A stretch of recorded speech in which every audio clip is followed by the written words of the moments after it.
नमस्कार, मैं श्याम सुंदर गुप्ता। हम इंग्लिश ग्रामर में आज 12 के 12 टेंस लगभग पौन घंटे में 45 मिनट में ही पूरे करेंगे और उसकी डिटेल स्टडी कर लेंगे और एक वर्ब की फॉर्म लेंगे उदाहरण के तौर पे जो 12 के 12 में प्रयोग करेंगे, तो एक जादू की तरह से सीखे जाएंगे ये टेंसेस।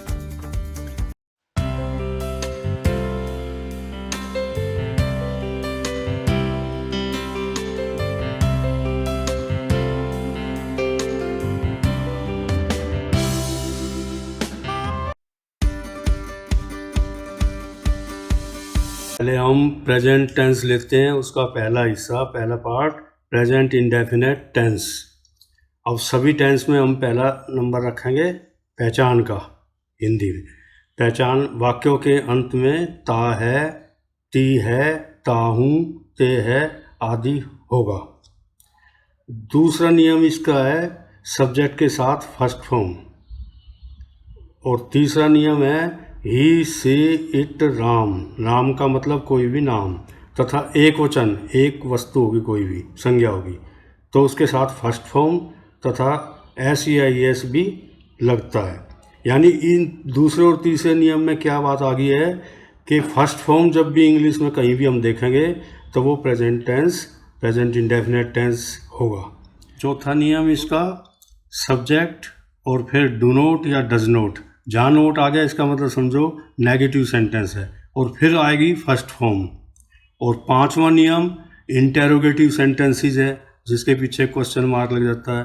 तो इस प्रेजेंट इंडेफिनिट टेंस में डू या डज सब्जेक्ट से पहले आ जाएगा, फिर सब्जेक्ट के बाद फर्स्ट फॉर्म आएगी और फिर बाकी सेंटेंस, और आखिर में ये लगाना नहीं भूलना है प्रश्नवाचक का चिन्ह। अब इसके उदाहरण दो ले लेते हैं हम।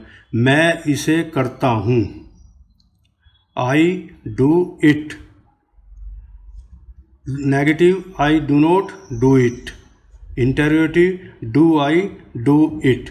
अब इसमें ये बात समझनी है कि ये do not क्या है, नहीं, और ये वर्ब की फर्स्ट फॉर्म है और ये वर्ब की फर्स्ट फॉर्म है। यहाँ पे ये वर्ब की फर्स्ट फॉर्म है। इन तीनों का मतलब करना है और इसका मतलब नहीं है और इसका मतलब क्या।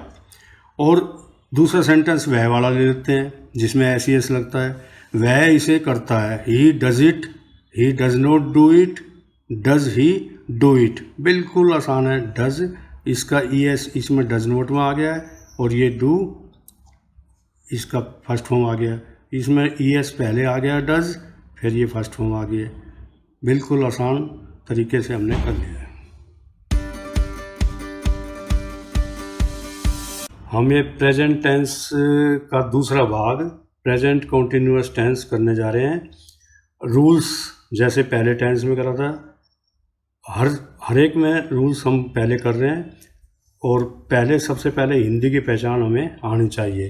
तो इस टेंस में वाक्यों के अंत में रहा है, रहे हैं, रही है, रहा हूँ आदि होंगे। दूसरे में इंग्लिश का नियम हो गया subject plus is are am और प्लस फर्स्ट फॉर्म ING। अब उस प्रेजेंट इंडेफिनेट में और प्रेजेंट कंटिन्यूअस में कितना अंतर आ गया है, उसमें केवल फर्स्ट फॉर्म थी, इसमें इज आर एम फालतू आया है और ING फालतू आया है। तो थोड़ा सा ध्यान रखेंगे, दिमाग में मुझवान नहीं याद हो जाएंगे। तीसरे में हम नोट आ गया नेगेटिव सेंटेंस लेंगे subject plus is not, are not, am not. Not हमेशा हेल्पिंग वर्ब के साथ लगता है। यहाँ पे is are am helping verb है और मेन वर्ब ये फर्स्ट फॉर्म है और ING लगेगी। तो is not, are not, am not और plus first form ING base है इसका। और चौथे में इंटेरोगेटिव सेंटेंस, अगर ये इज आर एम सब्जेक्ट से पहले आ जाते हैं तो क्या वाले वाक्य बन जाते हैं, फिर फर्स्ट फॉर्म आएगी, फिर फर्स्ट फॉर्म ING और लास्ट में क्वेश्चन मार्क आएगा। इसके हम उदाहरण दो तो ले लेते हैं। मैं इसे कर रहा हूँ, आई एम डूइंग इट। मैं इसे नहीं कर रहा हूँ, I am not doing it. क्या मैं इसे कर रहा हूँ, एम आई डूइंग इट। एक वह के साथ ले लेते हैं। वह इसे कर रहा है, ही इज़ डूइंग इट। वह इसे नहीं कर रहा है, he is not doing it. Is he doing it, क्या वह इसे कर रहा है, ये प्रश्नवाचक का चिन्ह लगेगा। तो ये प्रेजेंट कंटिन्यूस की अगर और ज़्यादा डिटेल्स लेनी है तो यूट्यूब पे सर्च कर सकते हो। प्रेजेंट टेंस का तीसरा भाग करने जा रहे हैं, प्रेजेंट परफेक्ट टेंस। अब सभी टेंस के हम रूल्स पढ़ते आ रहे हैं। तो पहला रूल वही हिंदी का, हिंदी के वाक्यों में अंत में क्या मिलेगा, चुका है, चुके हैं, चुकी है, चुका हूँ आदि मिलेगा। और इसमें विशेष ध्यान देने वाली बात है, दूसरी पहचान भी है जो अक्सर मतलब कम लोगों को बताया जाता है और बड़ी इम्पोर्टेंट है ये। उसकी मैंने रेड कर दिया है, आ है, ए है, ई है। और इसमें एक बात ध्यान रखना है कि अगर है नहीं लगाया तीनों में तो ये पास्ट इंडेफिनिट का सेंटेंस बन जाएगा। बहुत ध्यान रखना है कि है जरूर लगेगा, आ है, ए है, ई है। जैसे मैं खाना खा चुका हूँ, मैं खाना खा चुका हूँ, और या मैंने खाना खा लिया है, आ गया। तो ये दोनों पहचान सेम है, दोनों में आ जाएंगे। दूसरा नियम इंग्लिश का है, सब्जेक्ट के साथ हैज़ या हैव और फिर थर्ड फॉर्म का प्रयोग होता है। इसमें हैज़ हैव के साथ थर्ड फॉर्म होगा तो समझ लेना परफेक्ट टेंस है, प्रेजेंट परफेक्ट। और तीसरे में नेगेटिव है, नोट आ गया है, नेगेटिव सेंटेंस है, सब्जेक्ट फिर हैज़ नोट, हैव नोट फिर थर्ड फॉर्म। और चौथे में हैज़ हैव सब्जेक्ट से पहले फिर थर्ड फॉर्म। इसका इस टेंस में बेस क्या है, हैज़ हैव थर्ड फॉर्म। बस अगर इतना दिमाग में सेट हो गया, हिंदी में चुका चुके आ है ये, और इंग्लिश में ये सेट हैज़ हैव के साथ थर्ड फॉर्म, तो एनफ। और अब इसके उदाहरण करेंगे। मैं इसे कर चुका हूँ, सब में हम डू की फॉर्म का विस्तार कर रहे हैं, सभी टेंस में ले रहे हैं डू को। मैं इसे कर चुका हूँ, I have done it. I have note done it negative बन गया, हैव सब्जेक्ट से पहले निकाल दिया, हैव आई डन इट, क्या मैं इसे कर चुका हूँ। दूसरा हम ही के साथ ले रहे हैं, वह इसे कर चुका है, he has done it. Negative में he has not done it. Interrogative में हैज़ शुरू में लगा दिया, हैज़ ही डन इट, क्या वह इसे कर चुका है।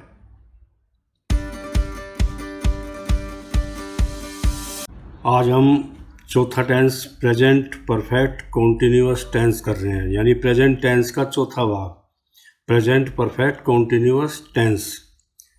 तो जैसे हम सब टेंस में करते आ रहे हैं, रूल्स पहले कर रहे हैं।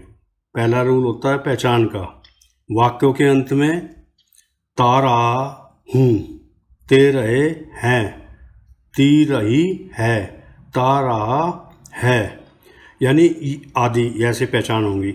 जैसे मैं वहाँ जाता रहा हूँ, मैं तुम्हें पढ़ाता रहा हूँ, एक तो ये पहचान होगी है। दूसरी जो मोस्ट इम्पोर्टेंट पहचान है, कम लोग बताएंगे कि प्रेजेंट कॉन्टिन्यूअस टेंस में समय दिया होगा, यानी प्रेजेंट कॉन्टिन्यूअस टेंस हम पीछे करके आ रहे हैं, उसमें क्या था, रहा है, रहे है, रही है, रहा हूँ। जैसे बारिश हो रही है, इट इज़ रेनिंग, और उसमें आ जाए मान लो सुबह से बारिश आ रही है, सुबह का टाइम आ गया, 2 घंटे से बारिश आ रही है, तो समय आते ही इस टेंस में हम आ जाएंगे, तो चौथे टेंस में आ जाएंगे। तो ये बहुत ज़रूरी है कि प्रेजेंट कॉन्टिन्यूअस टेंस में समय आ गया तो चौथा टेंस बन जाता है, प्रेजेंट परफेक्ट कॉन्टिन्यूअस टेंस बन जाता है। ये मैंने लिख दिया और रेड से निशान लगा दिया, याद करने वाली चीज़ है। दूसरा नियम हम करते आ रहे हैं, सब्जेक्ट और has been, have been, first form ING. अब देखो इसकी जो ऊपर नाम है इस टेंस का, प्रेजेंट परफेक्ट कॉन्टिन्यूअस टेंस, उससे ही ये पहचान निकली है। पर प्रेजेंट परफेक्ट की क्या थी, हैज़ हैव के साथ थर्ड फॉर्म, तो यहाँ हैज़ और हैव के साथ तीसरी फॉर्म आ गई है, बी वॉज बीन, तो has been, have been, present perfect तो इस यहाँ तक बन गया है। और कॉन्टिन्यूस की पहचान क्या थी, फर्स्ट फॉर्म आईएनजी, तो वो यहाँ पे फर्स्ट फॉर्म आईएनजी आ गया। यानी ऊपर की परिभाषा से, ऊपर के शब्दों से ही पता लग रहा है प्रेजेंट परफेक्ट की क्या होगी, हैज़ हैव के साथ थर्ड फॉर्म, कॉन्टिन्यूस की फर्स्ट फॉर्म आईएनजी। तो यहाँ पे ये हेल्पिंग वर्ब हो गया इतना, हैज़ बीन, हैव बीन, और फर्स्ट फॉर्म आईएनजी हमने लगा दिया है। अब देखो ये तो हो गया, बहुत ही गहरी चीज़ है ये, मतलब नाम से ही ये निकल कर आ रही है पहचान, याद करने में बड़ी दिक्कत नहीं होगी हमें। 12 के 12 टेंस एक ही वर्ब से, एक ही चीज़ से याद हो जाएंगे। सब्जेक्ट और हैज़ नॉट बीन, अब नोट आते ही पता लग गया ये नेगेटिव की बात कर रहे हैं हम। Subject has not been, have not been. एक चीज़ ध्यान रखने की है कि जो नोट होता है ये हमेशा पहले हेल्पिंग वर्ब के साथ आता है। यहाँ हैज़ भी पहला है तो इसके साथ आएगा ये। यहाँ पहला ये हैव है, नोट है, तो दो हेल्पिंग वर्ब है, हैज़ और have. Has not been, have not been और फर्स्ट फॉर्म आईएनजी, तो ये इसकी नेगेटिव पहचान हो गई है। और चौथे में हो गया है हैज़, हैव, बाहर ले आएंगे सब्जेक्ट से, और फिर बीन, फिर फर्स्ट फॉर्म आईएनजी, तो ये क्वेश्चन मार्क, ये क्या वाले वाक्य हो जाएंगे। क्या मैं तुम्हें पढ़ाता रहा हूँ, तो ये मतलब इसके रूल्स इस तरीके से याद करने से बाद कभी नहीं भूलता आदमी। अब हम इसके उदाहरण लेते हैं। हमने हर टेंस में क्या करा, एक वर्ब की फॉर्म ले ली है, डू माने करना, उसी को हम हर 12 टेंस में पूरे ले जाएंगे। तो मैं इसे करता रहा हूँ, I have been doing it, मैं इसे करता रहा हूँ। अब इसका नेगेटिव तो हो ही जाएगा, मैं इसे नहीं करता रहा हूँ, I have not been doing it. और इंटरोगेटिव, क्या मैं इसे करता रहा हूँ, have I been doing it. और दूसरा हम ले रहे हैं ही के साथ, सारे सब टेंसेस में ऐसे कर रहे हैं हम कि एक ही वर्ब को 12 टेंस में कैसे प्रयोग करेंगे वो दिमाग में सेट हो जाएंगे हमारे। और दूसरा हम वह के साथ ले रहे हैं सभी टेंसेस में, वह इसे करता रहा है, तो he has been doing it, he has not been doing it, has he been doing it. जब ये समझ में आ गया तो ये इसमें कोई भी बात ऐसी नहीं है आई की जगह ही लगाया, बाकी सब एक जैसा है। अब हम 5वां टेंस लेंगे, यानी पास्ट के चारों भाग लेंगे। 4 हमने प्रेजेंट के ले चुके हैं पहले, अब हम पास्ट टेंस शुरू कर रहे हैं। पास्ट का पहला हिस्सा है पास्ट इंडेफिनेट टेंस। जैसे हम प्रेजेंट इंडेफिनेट करा, अब उसका बिल्कुल उल्टा हो जाएगा पास्ट इंडेफिनेट टेंस। वो है में बात गई थी, यहाँ पे था में आ जाएगा, वहाँ फर्स्ट फॉर्म थी, यहाँ सेकंड आ जाएगी। फिर भी हम रूल्स लिखते हैं इसके। रूल्स पहला, हर टेंस में हम लिख रहे हैं पहचान होती है, कैसे पहचानेंगी। वह जाता था, ता था, ते थे, ती थी आदि। और उसमें ता है, ते है, ती है, था प्रेजेंट इंडेफिनेट में, उसकी हम तुलना करते जाएंगे हर एक की, तो याद भी आता जाएगा। तो प्रेजेंट इंडेफिनेट को साथ साथ फेर रहे हैं, अब पास्ट इंडेफिनेट को फेर रहे हैं। और इस टेंस में भी या लगा के दूसरी पहचान हमने बताई है जो ज़्यादा आती है, प्रचलित है। वाक्यों के अंत में आ, ए, ई आदि होंगे, आदि की आवाज़ होगी। यानी वाक्यों के अंत में आ, जैसे वह गया, हम गए, वह गई, वहाँ पे ख़त्म हो जाता है। अगर इसमें भूल के भी है और था नहीं लगाना है, नहीं तो दूसरे टेंस में चले जाओगे। तो इसकी पहचान ये है कि वाक्यों के अंत में आ, ए, ई आदि की आवाज़ होगी। ज़्यादातर यही सेंटेंस आएंगे। दूसरा इंग्लिश का नियम हो गया, हर टेंस में जैसे हम सब्जेक्ट ले रहे हैं और second form of the verb, या और बाकी फिर फालतू का और लगा देंगे। तो क्या हो गया कि हम सब्जेक्ट के साथ सेकंड फॉर्म का प्रयोग कर रहे हैं पास्ट टेंस में। तीसरा नियम हम हर एक में नेगेटिव कर रहे हैं। तो वहाँ प्रेजेंट इंडेफिनेट में क्या था, डू नॉट, डज नॉट के साथ फर्स्ट फॉर्म थी, यहाँ पे डिड नॉट के साथ फर्स्ट फॉर्म आ जाएगी, क्योंकि डबल यहाँ सेकंड फॉर्म तो मेन है इसकी, और यहाँ पे डिड नॉट के साथ हमेशा फर्स्ट फॉर्म आती है। ये एक सिद्धांत याद कर लेना, डिड नॉट के साथ सेकंड फॉर्म नहीं आएगी, ये इसी की फर्स्ट आएगी। जो वर्ब यहाँ होगा सेकंड का, उसमें डिड नॉट तो अपनी तरफ से लगाएंगे और यहाँ पे उसकी फर्स्ट फॉर्म आ जाएगी। चौथा नियम प्रश्नवाचक का है, क्वेश्चन मार्क का, इंटरोगेटिव सेंटेंसेस का। इसमें डिड पहले आएगा, फिर सब्जेक्ट है, फिर फर्स्ट फॉर्म और क्वेश्चन मार्क। अब इसके उदाहरण हम कर रहे हैं। मैं इसे करता था, या इसको दूसरे रूप में मैंने इसे किया, एक ही बात है। मैं तुम्हें पढ़ाता था, मैंने तुम्हें पढ़ाया, तो दोनों पहचान आ गए, ता था, ते थे, ती थी, और आ, ए, ई। और आई सब्जेक्ट हो गया मैं, और करने की इंग्लिश डू था, डू का सेकंड फॉर्म आ गया डिड, और ऑब्जेक्ट था इट, सब्जेक्ट वर्ब ऑब्जेक्ट, तो आई डिड इट। और negative I didn't do it, I did not do it. तो यहाँ डिड नॉट नेगेटिव पहले इस पे आ गया है और डू इसकी पहली फॉर्म आ गई है। और इसका खूब अभ्यास करो, फिर एक्सरसाइज कराएंगे हम बड़ी काफ़ी। डिड आई डू इट, क्या मैं इसे करता था, क्या मैंने इसे किया। डिड आई डू इट बहुत स्लो और अच्छे ढंग से हम करा रहे हैं, समझ में शायद आ जाएगा। उसने इसे किया, एक ही का ले रहे हैं हम सब सेंटेंस, एक आई का ले रहे हैं। हर टेंस में डू को यूज़ कर रहे हैं ताकि ये पता लग जाएगा हमें कि 12 टेंस का मतलब क्या होता है, कि एक वर्ब की फॉर्म को 12 तरीके से 12 के उसके रूप लिखने के 12 टेंस बन जाते हैं। और जो दिमाग में सेट हो जाएंगे तो उसके बाद कोई मुश्किल ही नहीं है टेंसेस का। और ये जड़ है इंग्लिश की, ये करने के बाद फिर आगे और अच्छी, जितनी ये अच्छे होंगे उतनी अच्छी इंग्लिश बनेगी। तो ही डिड इट, और उसने इसे किया। He did not do it, उसने इसे नहीं किया। डिड ही डू इट, क्या उसने इसे किया। तो हम एक की हिंदी लिख रहे हैं, उसमें दूसरे में नहीं लगा दो, तीसरे में क्या लगा दो। तो बार बार लिखेंगे तो समय हमारा व्यर्थ जाएगा। तो हम कम समय में ज़्यादा काम कर लेंगे। अब हम पास्ट टेंस का दूसरा भाग ले रहे हैं, past continuous tense. Past indefinite लिया था, अब हमने पास्ट कॉन्टिन्यूअस टेंस ले लिया। रूल्स पढ़ेंगे पहले, बहुत सिंपल। रहा था, रहे थे, रही थी आदि होगा। अब देखो हम हर चीज़ को तुलना कर रहे हैं जो हम पहले करके आए हैं, यानी पहले हमने प्रेजेंट इंडेफिनिट किया, फिर उसके बाद पास्ट इंडेफिनिट, दोनों की तुलना की थी। उसमें फर्स्ट फॉर्म थी, उसमें सेकंड फॉर्म। इसमें हमने प्रेजेंट कॉन्टिन्यूअस टेंस करा था, तो वहाँ रहा है, रहे हैं, रही है, तो वहाँ पे है था, यहाँ पे था हो गया है। तो रहा था, रहे थे, रही थी, यही तुलना भी हो रही है दोनों की, और अच्छी तरह दिमाग में बैठ जाएंगे। और दूसरा नियम हमारा हो गया इंग्लिश का, कि हर सेंटेंस में सब्जेक्ट पहले, फिर वाज, वॉज और वर, और फिर फर्स्ट फॉर्म आईएनजी।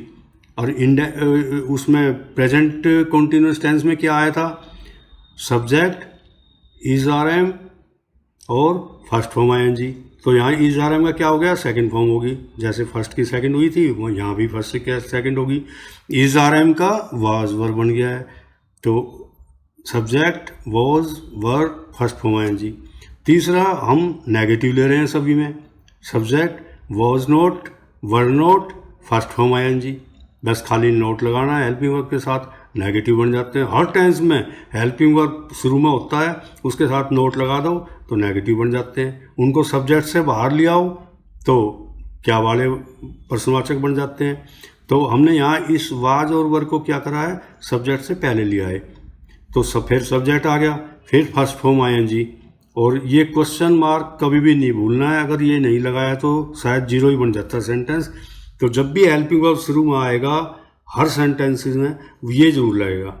और प्रेजेंट इंडेफिनिट में क्या आया था, डू डज शुरू में आया था। कॉन्टिन्यूस में इज आर एम शुरू में आया था। यहाँ पास्ट इंडेफिनिट में शुरू में क्या आया था, डू डज का डिड हो गया। यहाँ इज आर एम था तो उसका वाज वर हो गया। ये मुझवान ने याद करने की चीज़ है, बाकी इसमें शायद समझ में आ गया होगा, बिल्कुल आसान तरीके से नियम बना दिए हमने। मैं इसे कर रहा था, ये उदाहरण ले रहे हैं हम इसके।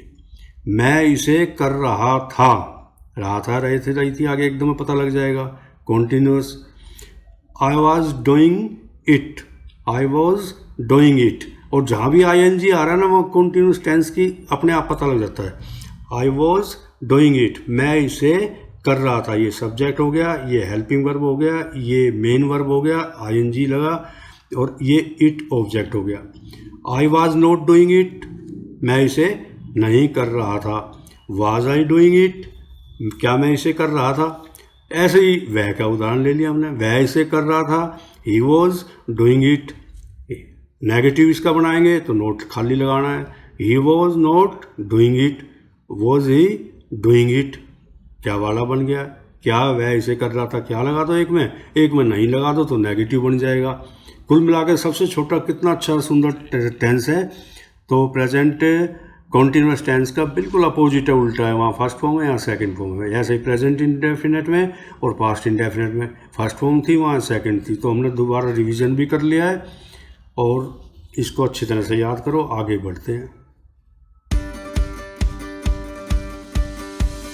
पास्ट टेंस का तीसरा भाग कर रहे हैं, पास्ट परफेक्ट टेंस।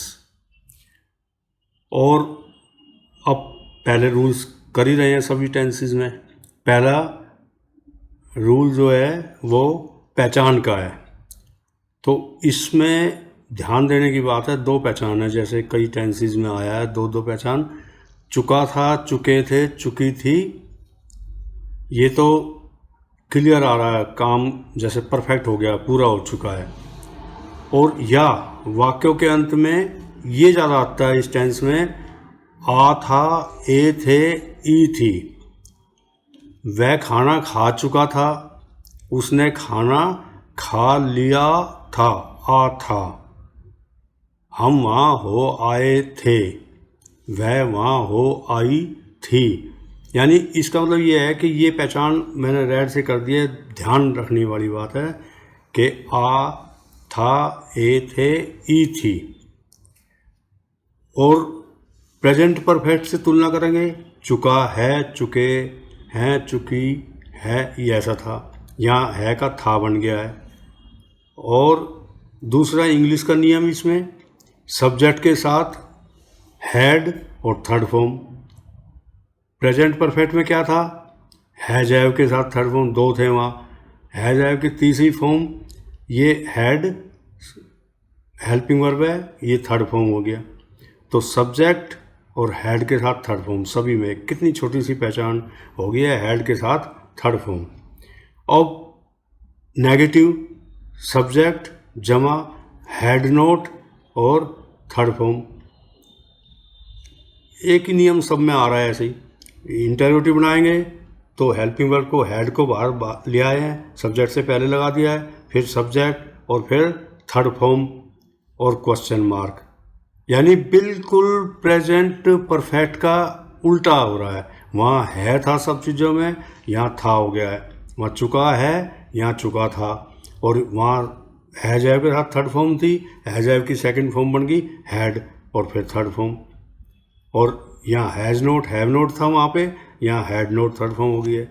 यहाँ हैड सब्जेक्ट, वहाँ हैज हैव था, यहाँ हैड हो गया। यानी प्रेजेंट और पास्ट में इतना अंतर है, फर्स्ट फॉर्म का और सेकंड फॉर्म का। अब इसके उदाहरण करते हैं। मैंने इसे किया था, आ था आ गया है, या मैं इसे कर चुका था, दोनों का एक ही मतलब है। तो उसमें I had done it, had के साथ थर्ड फॉर्म। कितने सिंपल हो गए हैं। आई हैड डन इट, मैं इसे कर चुका था। I had not done it, मैं इसे नहीं कर चुका था। हैड आई डन इट, क्या मैं इसे कर चुका था, पूछ रहा है, प्रश्नवाचक है। उसने इसे किया था, ही के साथ ले लिया। वो तो सबके साथ एक ही आ रहा है, हैड और थर्ड फॉर्म। तो इसमें दो सब्जेक्ट लेने की कोई, लेकिन चलो हम चलते आ रहे हैं, सभी टेंस में कर रहे हैं। तो ही हैड डन इट, और negative he had not done it, और इंटरोगेटिव हैड बाहर लिया है, हैड ही डन इट। हम इसको पास्ट टेंस का चौथा हिस्सा कर रहे हैं, चौथा पार्ट कर रहे हैं, पास्ट परफेक्ट कॉन्टिन्यूअस टेंस। यानी वही जो हम प्रेजेंट परफेक्ट कॉन्टिन्यूअस टेंस पढ़ के आए थे। परफेक्ट का मतलब ये सारा इसमें परिभाषा से निकालेंगे। तो रूल्स में पहला रूल हो गया है, ता रहा था, ते रहे थे, ती रही थी। जैसे मैं पढ़ाता रहा था, वे पढ़ाते रहे थे, वह पढ़ाती रही थी, इस तरह के सेंटेंस। या सबसे इम्पोर्टेंट पास्ट कॉन्टिन्यूअस टेंस में, पास्ट कॉन्टिन्यूअस हमने पीछे किया है, रहा था, रहे थे, रही थी। तो उसमें अगर समय आ गया तो चौथे पे आ जाते हैं हम एकदम में। समय आते ही प्रेजेंट कॉन्टिन्यूअस से चौथे पे गए थे हम प्रेजेंट परफेक्ट कॉन्टिन्यूअस में। तो ऐसा ही हो रहा था समय का, और पास्ट में भी ऐसे ही हो रहा है। तो पास्ट कॉन्टिन्यूअस का पास्ट परफेक्ट कॉन्टिन्यूअस बन जाता है अगर उसमें समय लगा दिया तो। मैं खाना खा रहा हूँ, मैं खाना खा रहा था तो पास्ट कॉन्टिन्यूस टेंस। मैं 1 घंटे से खाना खा रहा था, पास्ट परफेक्ट कॉन्टिन्यूस टेंस में पहुंच जाएंगे हम। ये ध्यान देने वाली बात है। और दूसरा नियम होता है सब्जेक्ट फिर उसके साथ हैड बीन और फर्स्ट फॉर्म आईएनजी कॉन्टिन्यूस की निशान होगी। ये हैड और थर्ड फॉर्म परफेक्ट की होगी, पास्ट परफेक्ट की। Be was been third form है। तो ये मतलब उससे परिभाषा से निकालिए subject plus had been plus first form ING. ये चीज़ें किताबों में नहीं मिलेगी कि ये हैड बीन कैसे आया, ये कहाँ आया, कभी कभी नहीं मिलेगी ये। तो ये दिमाग लगाने से निकलती है पास्ट परफेक्ट। यानी परफेक्ट का मतलब हैज है, थर्ड फॉर्म किया था हमने, पास्ट में हैड कर दिया, हैड बीन, और फर्स्ट फॉर्म आईएनजी कंटिन्यूस की निशानी आ गई। और नेगेटिव में बस नोट लगाना है, पहले वर्ब के साथ नोट लगेगा। ये ध्यान रखना हर टेंस में पहले, फिर बाद में बाकी चीज़ आएंगी। सब्जेक्ट हैड नॉट बीन और फर्स्ट फॉर्म आईएनजी नेगेटिव बन गया, नहीं वाले वाक्य। और प्रश्नवाचक में हमने हर एक में हेल्पिंग वर्ब बाहर निकाला, फिर सब्जेक्ट, फिर बीन, फिर फर्स्ट फॉर्म आईएनजी। बिल्कुल इसकी मतलब करते चले जाओ, एक टेंस को अच्छी तरह साध लो तो सारे उसमें से निकलते रहेंगे। अब हम इसके उदाहरण करते हैं। मैं इसे करता रहा था, ता रहा था, और दूसरा वह इसे करता रहा था। एक में मैं ले लिया, एक में वह ले लिया, कुछ ज़्यादा अंतर नहीं है। और I had been doing it, मैं इसे करता रहा था। इसका नेगेटिव बनाएंगे, I had not been doing it. बिल्कुल सिंपल है, बस पहले के साथ नोट लगाते तो नेगेटिव हो गया।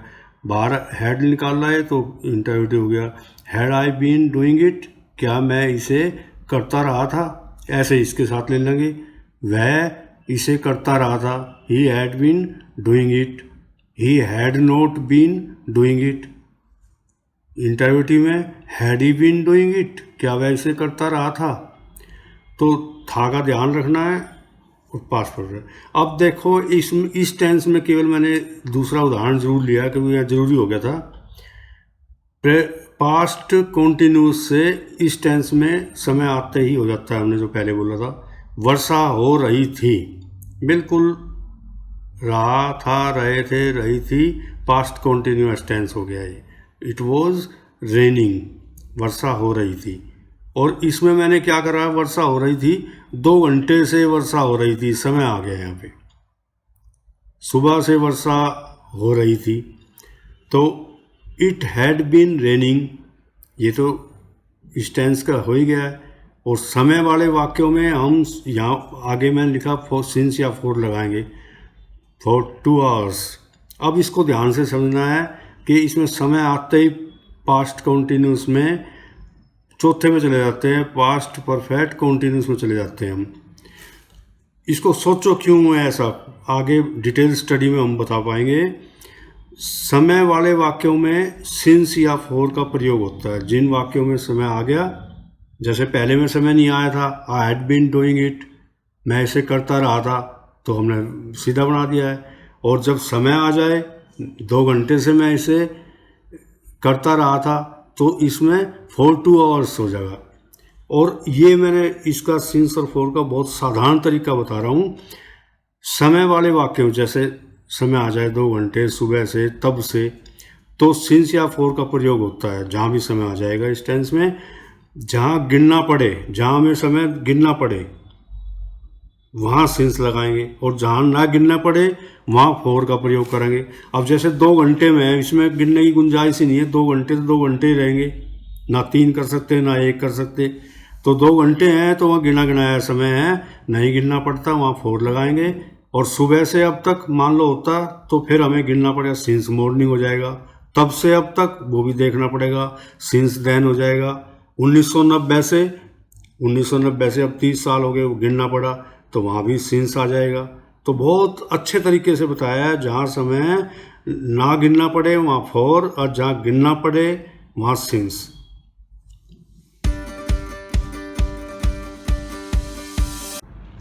अब हम फ्यूचर टेंस शुरू कर रहे हैं। इसका फ्यूचर टेंस का पहला भाग 8 टेंस करने के बाद ये 9वां हो जाता है। तो फ्यूचर टेंस हम शुरू कर रहे हैं, और फ्यूचर का पहला भाग, फ्यूचर टेंस का पहला भाग फ्यूचर इंडेफिनेट टेंस कर रहे हैं।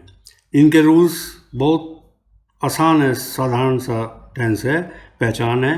गा गे गी आदि लगेगा। मैं जाऊंगा, वे जाएंगे, वह जाएगी, तो गा गे गी आ जाएगा। और दूसरा इंग्लिश का नियम है, सब्जेक्ट के साथ विल, सेल और फर्स्ट फॉर्म आएगी। यानी देखा जाए तो प्रेजेंट इंडेफिनेट से फ्यूचर इंडेफिनेट में जाएंगे तो कितना फ़र्क आया है। प्रेजेंट इंडेफिनेट में खाली फर्स्ट फॉर्म थी, इसमें ज़्यादा क्या आ गया है, गा गे गी, तो उसकी गा गे की इंग्लिश होती है विल और सेल। विल सेल के बाद बस फर्स्ट फॉर्म है उस टेंस में, इसमें इतना अंतर है। तो तीसरा नियम इसका नेगेटिव का है, सब्जेक्ट के साथ विल नोट या सेल नोट और फर्स्ट फॉर्म नोट आ गया हेल्पिंग वर्ब के साथ। हर एक टेंस में पहले हेल्पिंग वर्ब है, फिर मेन वर्ब है, हर टेंस में। इंग्लिश का सिद्धांत है हेल्पिंग वर्ब पहले आएगा और नोट हमेशा हेल्पिंग वर्ब के साथ लगता है। और हेल्पिंग वर्ब को बाहर निकाल देंगे, सब्जेक्ट से पहले लगा देंगे, विल सेल यहाँ आ गया, फिर सब्जेक्ट आ गया तो इंटरोगेटिव बन जाएंगे। यानी एक ही बात को थोड़ा सा घुमाना है, कितने आसान तरीके से ये समझ में आ जाता है। मैं इसे करूँगा, उदाहरण ले रहे हैं हम, मैं इसे करूँगा, आई शैल डू इट, साधारण बिल्कुल, विल सेल आ गया, फर्स्ट फॉर्म आ गया। Negative, I shall not do it, first form के साथ हेल्पिंग वर्ब के साथ नोट लगा दिया। शैल आई डू इट, क्या मैं इसे करूँगा, इंटरोगेटिव बन गया। ऐसे ही हम वह के साथ ले लेंगे, वह इसे करेगा, ही विल डू इट, और ही will not do it, negative. Will he do it, एक ही पैटर्न आ रहा सब में, क्या वह इसे करेगा, तो डू को ले रहे हैं हम सब में। और ये ध्यान कर लेना, आई वी के साथ सेल लगेगा, बाकी सबके साथ विल लगेगा।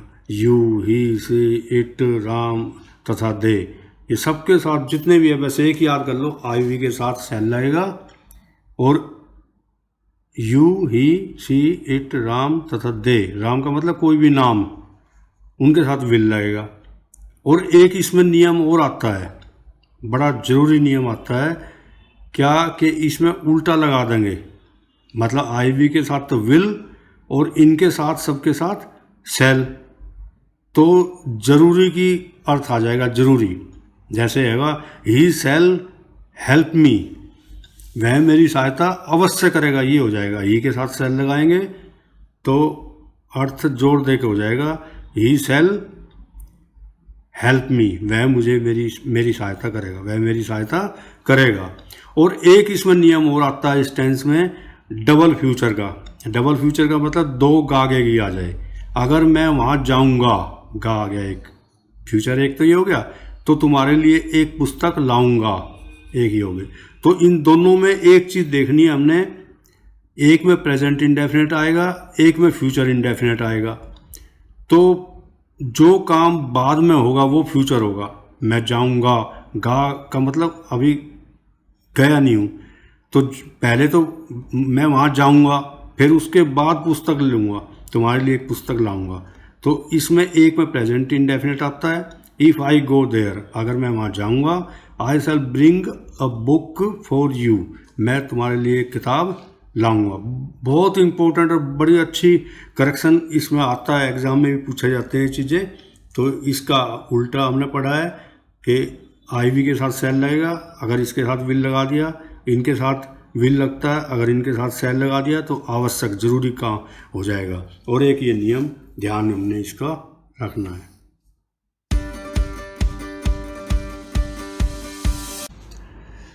अब हम फ्यूचर का सेकंड यानी फ्यूचर टेंस में दूसरा भाग कर रहे हैं, फ्यूचर कॉन्टिन्यूअस टेंस। इसके रूल्स पढ़ते हैं, रहा होगा, रही होगी, रहे होंगे, रहा होगा आदि मिलेंगे। अब प्रेजेंट कॉन्टिन्यूस से इसकी तुलना करेंगे तो उसमें केवल एक अंतर आ रहा है, गा गे गी का। रहा है, यहाँ रहा होगा, तो जस्ट उसके हिसाब से ही चल रहे हैं हम कि इसमें विल सेल लग जाता है। और इसमें सब्जेक्ट के साथ will be, shall be, first form ING. अब देखो मैं इसकी क्रिएशन बताता हूँ, जो मतलब थोड़ा सा आगे बढ़ना चाहते हैं, बहुत गहरी इंग्लिश में जाना चाहते हैं, उनके लिए मैं थोड़ा सा हिंट दे रहा हूँ कि प्रेजेंट कॉन्टिन्यूअस टेंस में क्या था, इज आर एम के साथ फर्स्ट फॉर्म आईएनजी थी, तो इज आर एम का एक रूप ले लिया इसने, क्या, बी, क्योंकि इज यहाँ नहीं लग सकता, आर नहीं लग सकता, एम नहीं लग सकता, तो प्रेजेंट इंडेफिनिट इसमें छिपा हुआ है। जैसे हमने फ्यूचर इंडेफिनिट में बताया था प्रेजेंट इंडेफिनिट से क्या कैसे अंतर था विल सेल का। अब उसमें इसमें क्या अंतर है कॉन्टिन्यूस में, कि वहाँ इज आर एम के साथ फर्स्ट फॉर्म आईएनजी थी, तो इज आर एम का एक शब्द ले लिया इसने बी, और विल बी, इसका मतलब इज के साथ, आर के साथ, एम के साथ, सारे बी में आ गए हैं। और विल सेल का बस अंतर है, विल बी, सेल बी, और बी के साथ फिर फर्स्ट फॉर्म आईएनजी। तो प्रेजेंट कंटिन्यूस भी इसमें छिपा हुआ है, फ्यूचर के नाम से बस विल सेल लग गया, और बी में तीनों आ गए इज आर एम, मतलब क्रिएशन है, ये बहुत आगे की बात है, लेकिन चलो इतना कर लो। Subject will be, shall be, first form ING. और नेगेटिव में तो बहुत ही आसान है, बस नोट लगा देना हमने विल के साथ और सेल के साथ, सभी टेंसेज में ये आ रहा है। और इंटेरोगेटिव में विल सेल सब्जेक्ट से पहले लगा देंगे, क्या वाले वाक्य बन जाएंगे, और बी और फर्स्ट फॉर्म आईएनजी। तो हम फ्यूचर कॉन्टिन्यूअस टेंस के हमने ये नियम अच्छी तरह से याद कर लेंगे, और प्रेजेंट कॉन्टिन्यूअस टेंस से इसकी तुलना करेंगे, तो उसमें इसमें केवल एक शब्द का अंतर है, विल और सेल का। अब इसके उदाहरण हम करते हैं। मैं इसे कर रहा हूँगा, I shall be doing it. तो negative, I shall not be doing it, मैं इसे नहीं कर रहा हूँगा। शैल आई बी डूइंग इट, क्या मैं इसे कर रहा हूँगा। वैसे ही के साथ ले लो, वो बिल्कुल सेम चीज़ है, he will be doing it, बस शैल और विल का अंतर आ गया है। He will be doing it, वह इसे कर रहा होगा। ही will not be doing it, will he be doing it. अपने आप सोचोगे तो कहीं भी कोई अंतर नहीं है, रूल्स इस तरीके से हमने बना दिए हैं कि उसको सोचो भी क्यों है ऐसा, क्यों का उत्तर दिमाग में रहेगा, रीजनिंग आ जाएगी, तो फिर उसमें सब कुछ आता रहेगा, क्यों है ऐसा। तो हमने बताया था प्रेजेंट कॉन्टिन्यूअस टेंस कैसे छिपा हुआ है इस सेंटेंस में, देखो केवल इसका अंतर है सेल का और विल का, और उसमें first form is are am के साथ फर्स्ट फॉर्म आईएनजी था, तो इज आर एम इसने बी में ले लिया है और यहाँ सेल लगा दिया, बस इतना अंतर है। हम फ्यूचर टेंस का तीसरा भाग ले रहे हैं। वैसे 11वां टेंस हो जाएगा 12 में से, तो फ्यूचर टेंस का हम फ्यूचर परफेक्ट टेंस ले रहे हैं। और परफेक्ट में आते ही चुका परफेक्ट हो गया, काम पूरा हो चुका है। चुका होगा, चुकी होगी, चुके होंगे, चुका होऊंगा, यानी ये पहचान हिंदी के सेंटेंस की है। या आ होगा, ए होंगे, ई होगी, मतलब या वाले जो पहचान है उनको बहुत ध्यान से करना, ये भी होता है।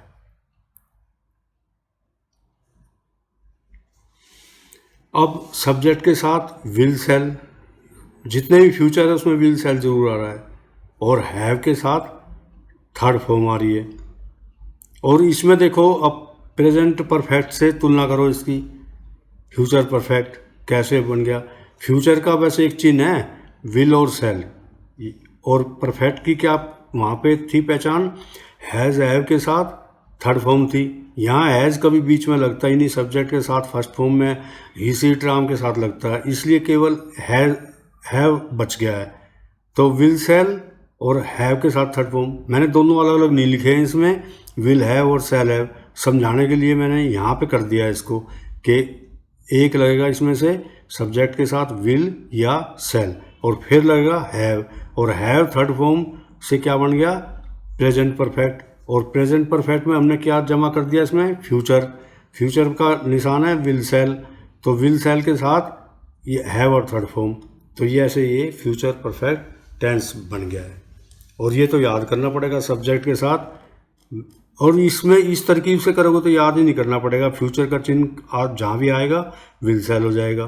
परफेक्ट में हैज हैव के साथ थर्ड फॉर्म था उसमें, तो यहाँ पे हैव के साथ थर्ड फॉर्म आ गया, तो will have third form, shall have third form.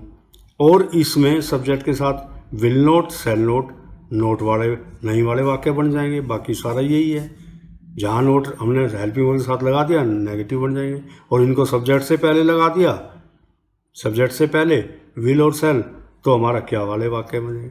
और हैव थर्ड फॉर्म, तो चुका होगा, मैं इसे कर, अब इसके उदाहरण कर रहे हैं, तो मैं इसे कर चुका हूँगा, बिल्कुल वही पहचान है।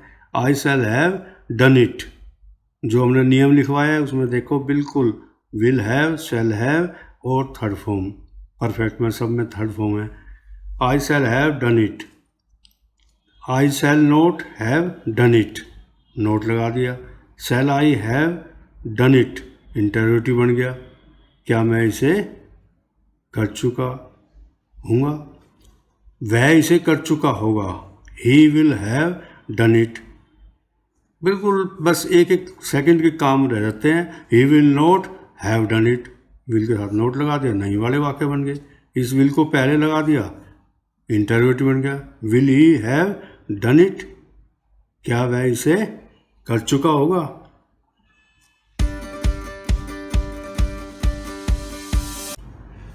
हम अब लास्ट का आखिरी टेंस कर रहे हैं, फ्यूचर परफेक्ट कॉन्टिन्यूअस टेंस, यानी फ्यूचर का चौथा भाग और आखिरी का 12वां tense, future perfect continuous tense.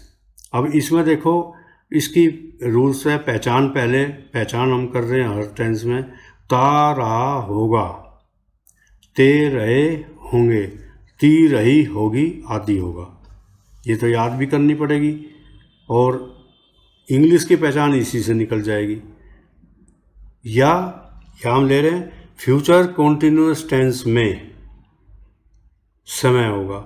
सभी तीनों टेंस में हमने प्रेजेंट, पास्ट, फ्यूचर तीनों में देखा है कि तीनों के कॉन्टिन्यूअस टेंस जो हैं वो चौथे में आ जाते हैं अगर समय आ जाता है तो।